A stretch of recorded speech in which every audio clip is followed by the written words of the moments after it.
Hello বাচ্চো, welcome to Biohack NEET প্রস্তুতির জন্য বাংলা ইউটিউব চ্যানেল। তো নিট 2025-এ আমরা বিভিন্ন জায়গায় দেখছিলাম যে মেডিকেল সিট ইনক্রিজ হওয়ার একটা কথা চলছিল, কিন্তু এনএমসির যে নতুন প্রেস রিলিজ তাতে করে মনে হচ্ছে যে বাড়া তো দূরস্থ, কিছু কিছু ক্ষেত্রে মেডিকেল সিট মানে এমবিবিএস সিট কমারও সম্ভাবনা রয়েছে। তোমরা যদি অফিসিয়াল এনএমসির ওয়েবসাইটে যাও, সেখানে গেলে নতুন যে প্রেস রিলিজ সেটা দেখতে পারবে, অনেক কিছু লেখা রয়েছে। কিন্তু মেন যে পয়েন্ট সেটা তোমাদের আমি জাস্ট ভিডিওর মাধ্যমে জানিয়ে দিচ্ছি।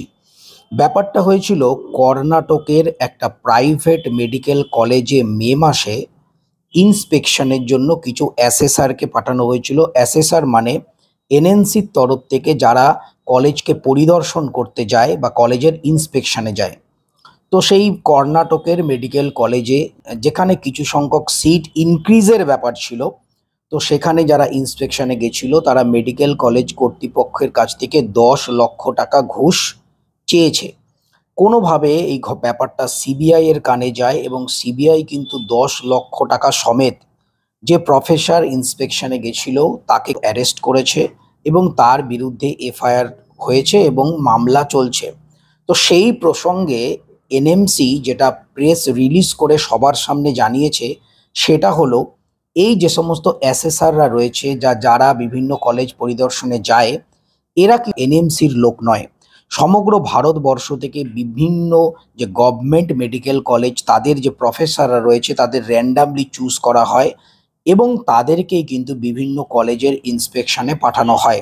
তো সেটা নতুন কোনো মেডিকেল কলেজ ওপেনিংই হোক, সেটা প্রাইভেট হোক গভর্নমেন্ট হোক যাই হোক, অথবা কোনো প্রাইভেট বা গভর্নমেন্ট মেডিকেল কলেজে কিছু সিট বাড়ানোর জন্যই হোক, তো সেই সমস্ত যারা ইন্সপেকশনে যায় তারা টোটাল ইন্সপেকশন করে, তারা ইনফ্রাস্ট্রাকচার দেখে, তারা নাম্বার অফ স্টুডেন্ট দেখে, প্রফেসর যারা রয়েছে তাদের ডিগ্রি বা তারা কি ধরনের রয়েছে সব কিছু দেখে, ইনস্ট্রুমেন্ট দেখে।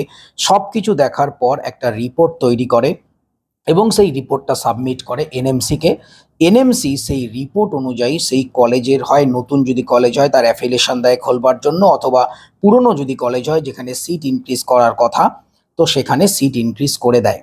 তো যেহেতু এই কাণ্ডটা ঘটেছে সেই কারণে এনএমসি প্রফেসর যে ইন্সপেকশনে গেছিল তাকে ব্ল্যাকলিস্ট করে দিয়েছে এবং তাকে ভবিষ্যতে আর কোনো রকম কলেজে কিন্তু এই অ্যাফিলিয়েশনের জন্য বলো বা ইন্সপেকশনের জন্য বলো পাঠানো হবে না। সে টোটালি ব্ল্যাকলিস্টেড হয়ে গেছে এবং তার বিরুদ্ধে যে মামলা চলছে সেখানে আইন আদালত অনুযায়ী যা শাস্তি হওয়ার সেটা হবে।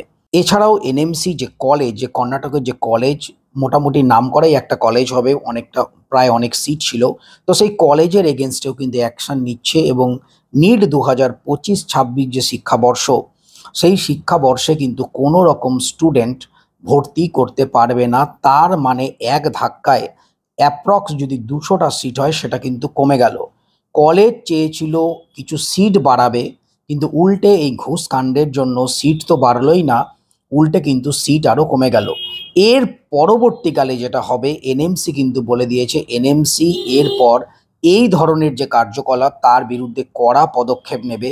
যে সমস্ত অ্যাসেসাররা বিভিন্ন কলেজে ইন্সপেকশনে যাবে তাদের বিরুদ্ধে কিন্তু ডিটেল আগে দেখে নেওয়া হবে এবং কোনোভাবে তারা কোনো ঘুষ নিচ্ছে কিনা বা কোনো অন্যায় কাজ করছে কিনা বা কোনো স্ক্যাম করছে কিনা সেটা কিন্তু ভালো করে ডিটেলসে অ্যানালাইসিস করবার পর কিন্তু নতুন গভর্নমেন্ট বা প্রাইভেট অথবা কোনো এক্সিস্টিং মেডিকেল কলেজে যে সিট ইনক্রিজ সেটা কিন্তু করবে। সেই কারণে আমরা যেটা জানতে পারছিলাম, যেটা শুনতে পাচ্ছিলাম যে নিট 2025-এর ক্ষেত্রে প্রায় 1200 এমবিবিএস সিট বাড়ার একটা সম্ভাবনা ছিল। তো সেক্ষেত্রে এই নতুন যে কলেজ বা সিট ইনক্রিজের যে প্রসেস সেটা কিন্তু একটা ধাক্কা খাবে এবং এটা কিন্তু এত সহজে কিন্তু এনএমসি অ্যাফিলিয়েশনগুলো দেবে না।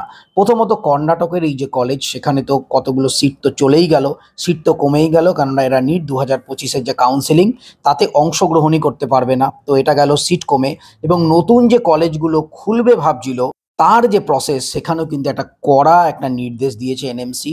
সুতরাং এই যে 1200 কলেজ খোলার কথা ছিল সেটাও কতটা আলটিমেটলি খুলবে সেটা কিন্তু এই মুহূর্তে বোঝা যাচ্ছে না, কিন্তু কিছু যে সিট কমছে এ ব্যাপারে কিন্তু 100% শিওর। তো আরও বিভিন্ন যারা ভেতরে ভেতরে এখনও বিভিন্ন স্ক্যামের সঙ্গে যুক্ত তাদের বিরুদ্ধে কিন্তু তদন্ত শুরু হয়েছে এবং তদন্তে যারা যারা ধরা পড়বে তারা যেই কলেজ থেকে ঘুষ নিয়েছে সেগুলো যদি সামনে আসে, তো সেই কলেজও কিন্তু নিট 2025-26 শিক্ষাবর্ষে স্টুডেন্ট ভর্তি করতে পারবে না।